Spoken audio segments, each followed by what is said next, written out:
something that was real.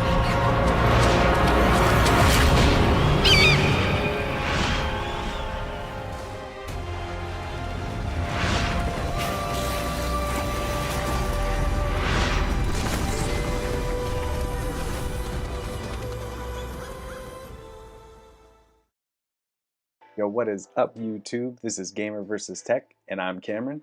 And today, I'm going to be doing a little bit of an unboxing and talking about a product that I've been waiting to get my hands on. This is something that's caught my eye for a while now. That being said, I'm going to be telling you about why I chose this and why I think it might be the ultimate handheld replacement. Now, if you're like me and you collect handhelds like the Lenovo Legion Go or the One X Player, or even just the Nintendo Switch, you're looking for the next best thing. Well, as we all know, the problem with that is the graphics, the battery life, everything about handhelds. It's not quite there yet, but it's still an amazing experience.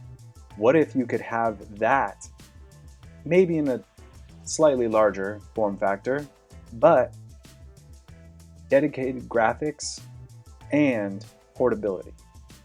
So what I have for you today is the ROG Zephyrus G14 2024.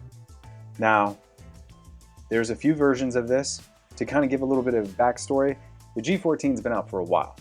As some of you may know, last year's model, the 2023 version, went all the way up to a 4090. I believe it had a 76 watt-hour battery. It was amazing.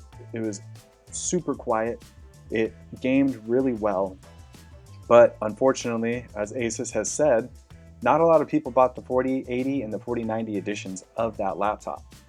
So this year, they went all out with a whole new redesign, not only inside and out, but they put a lot of extra thought into what would sell. And to me, honestly, what sells is what makes the next generation even better. So they're going to learn from this one. Now, with this year's model, it's an all aluminum chassis now. It's super sleek, super thin. It's like 0.6 inches thick. It's so thin. It's absolutely amazing. The top spec model, which is what I have here, has a maximum of 32 gigabytes of RAM and a 4070 in it. Now, there's two versions. There is a less expensive version that goes for about $15.99.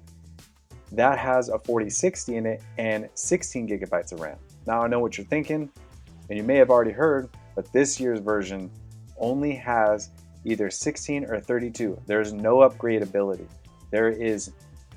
You can't pop the back open and you can't just put in your own RAM sticks like you used to. That kind of hurts. As we all know in the community, we want upgradability. We want the things that make our experiences better for more years to come. But I think there was some sacrifices being made. In order to make this a really thin laptop, they had to solder that RAM in there. Solder RAM gives you higher frequency. I think this one goes up to 64 megahertz.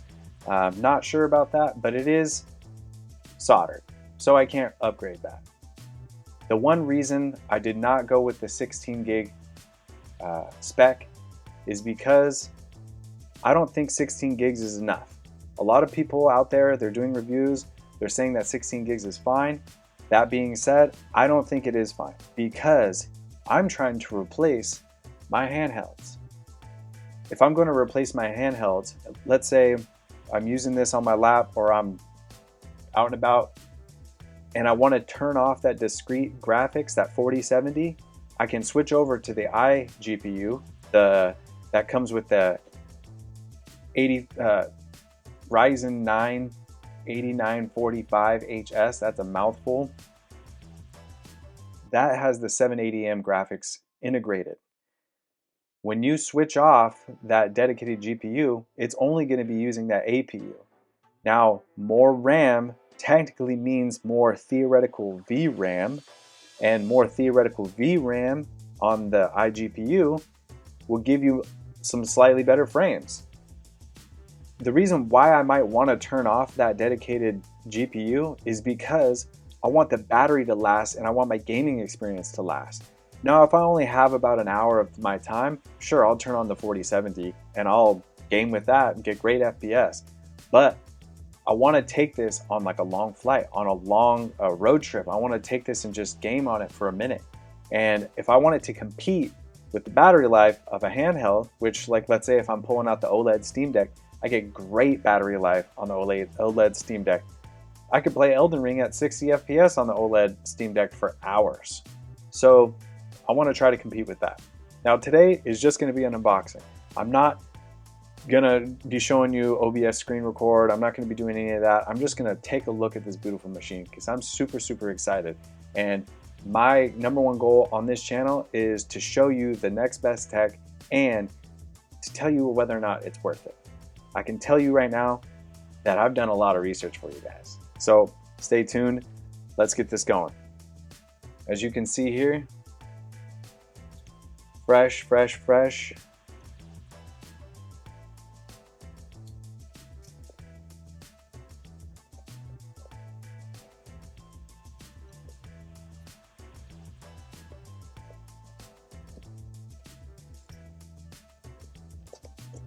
Right.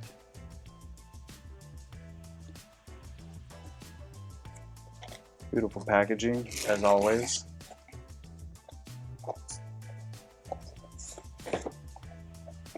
Absolute nothingness in here.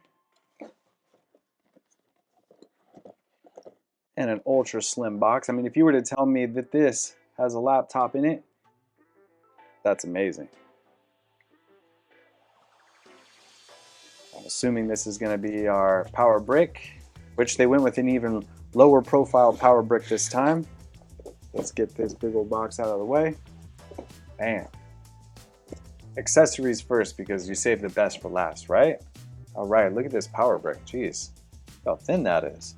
Amazing. It's 180 watts. It's another thing I want to talk about, and that is this isn't the most overpowered 4070 out there. In fact, we pretty much all know that this is underpowered, but I'm not trying to get the ROG Strix 18 with the 4090 and turn it into a powerhouse. That's not what I'm trying to do. That's not what I'm trying to accomplish. What I'm trying to accomplish is finding the best device that can replace my handhelds, because I have an addiction. I keep buying handhelds. We come out with 4 or 5 a year and kind of can't do that. I got a baby now, right? All right, so power brick. All right. They're keeping it minimal this year. I don't even see instructions in this box. It's probably in the other box. All right, power brick, laptop. Let's push this to the side. Beautiful packaging, as always, from ASUS. Once again, ROG Zephyrus G14 2024. Now, a little bit of extra specs. This is a 14-inch laptop. This year, they've opted for the OLED screen. I know a lot of people are going to be talking and saying, don't buy OLED, you're going to get burn-in. That's probably true. You might get both. You might get burn-in, depending on how much you're gaming. And if you have an overlay that's like static and constantly there, yeah, you might get some burn-in. Who knows? Maybe 12 months. But I have a 45-inch Ultra Gear here, and that's OLED, and I don't have any burn-in. I'm using overlays all the time. So it's hit or miss. Some people wanted mini LED like last year's 4090 version of the Zephyrus G14, but this year they went with OLED. I can tell you right now, it's a beautiful screen. I don't even have to completely open it. I can tell you that it's a beautiful screen. Everyone keeps saying it's a beautiful screen. So OLED. I got the gray version of the laptop. Beautiful. I'm assuming that this is some instructions. All right, cool. So this is the ROG Nebula display. Basically, that's like their standard for having HDR. It's got to have over a certain amount of hertz, certain resolution. Basically, they're just trying to show off and say, hey, like we have the best screens, which is cool. I'm into that. Once again, this is the Ryzen 9 8945HS, and it has the 4070 in it, and spec'd with 32 gigabytes of DDR5 RAM. So I mean, once again, this is absolutely amazing. I'm quite shocked with how thin this is. Now, I'm not gonna lie, I contemplated buying the 16 gig version for months. I thought 16 should be enough. I don't need a more overpowered laptop. I don't need to spend more money on something like that. I'm just replacing handhelds. Then you do a little bit more deep dive and research. A lot of people recommend against getting the 16 gigabyte version. I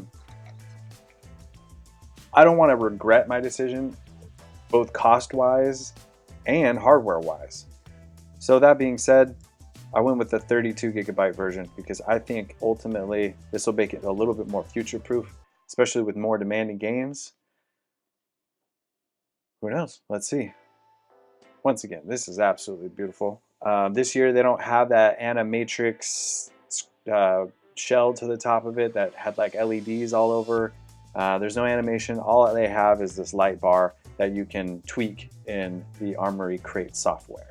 But that being said, I mean, look how thin this thing is. It's absolutely amazing. I mean,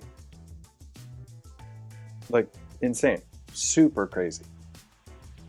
I mean, this knife, this box cutter is, I mean, this is ultra thin. This is super thin. I mean, there's two of these and this is equal in height. Now we can talk about I/O.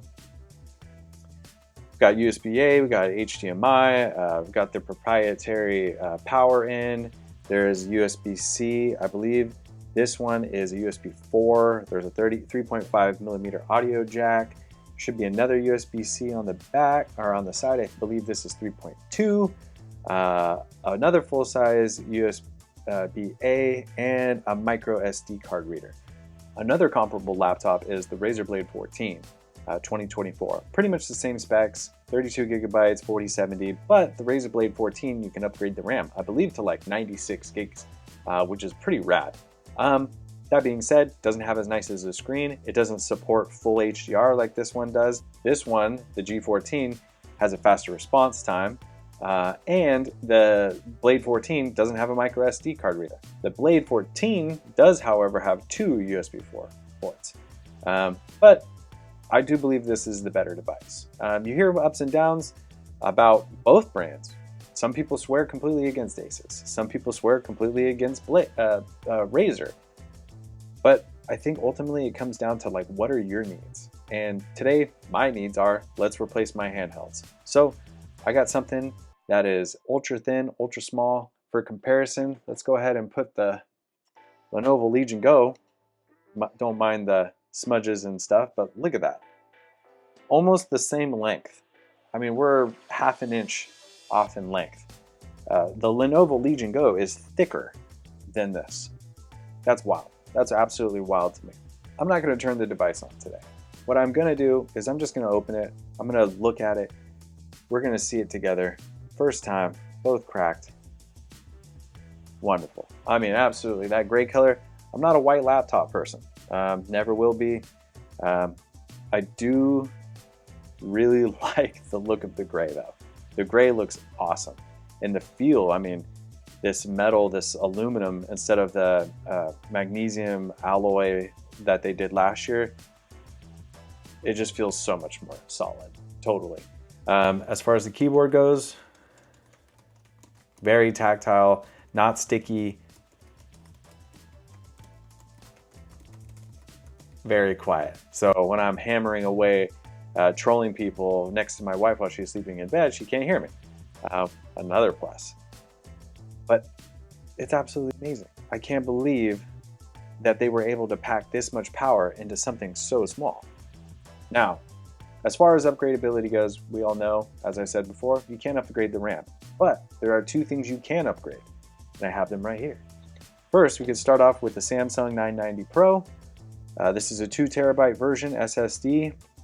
We can swap that out because 1 terabyte that comes with this already, I don't think that's going to be enough. If I'm going to game on this as much as I think I'm going to game on it, I'm definitely putting a 2 terabyte in there. The second thing that we can upgrade is the Wi-Fi card. The Wi-Fi card that comes in this is the MediaTek Wi-Fi card. Now, Nothing against MediaTek. But in the past, my other gaming laptops, and I've had quite a few, I've had some problems with MediaTek Wi-Fi cards. I don't know if it's because I have Comcast or Xfinity internet. My MediaTek card laptops do not like my router at all. Sometimes I'll turn my devices on and I get 100 megabytes per second download. Other times I'll turn it on and I'm over at 900. It's too hit and miss. It's up and down. Sometimes I'm downloading for hours over Wi-Fi and I just can't have that. And after digging deep a few years ago, I found that the Intel Wi-Fi cards tend to be a little bit better connectivity. That being said, other people will say they're trash, they don't have a good Bluetooth range. I'm not planning on walking 100 feet away from my laptop with my Bluetooth headphones in, so I'm not really worried about that. But, you know, to each his own. This is what I choose. I'm a Samsung person, I'm an Intel person as far as Wi-Fi cards go, and I'm an ASUS person. Look at this, absolutely amazing. Once again, I'm gonna put it up to my face. I mean, super thin. Well, thank you for watching my channel today. Remember, this is Gamer vs. Tech. Like and subscribe. I'm gonna be putting out a whole lot more videos. I have a lot of tech coming up. I have a lot of tech coming in the mail, and I cannot wait to review it, unbox it, and show you guys what you guys should be buying, not creating e-waste. All right, guys, have a good one. See you later.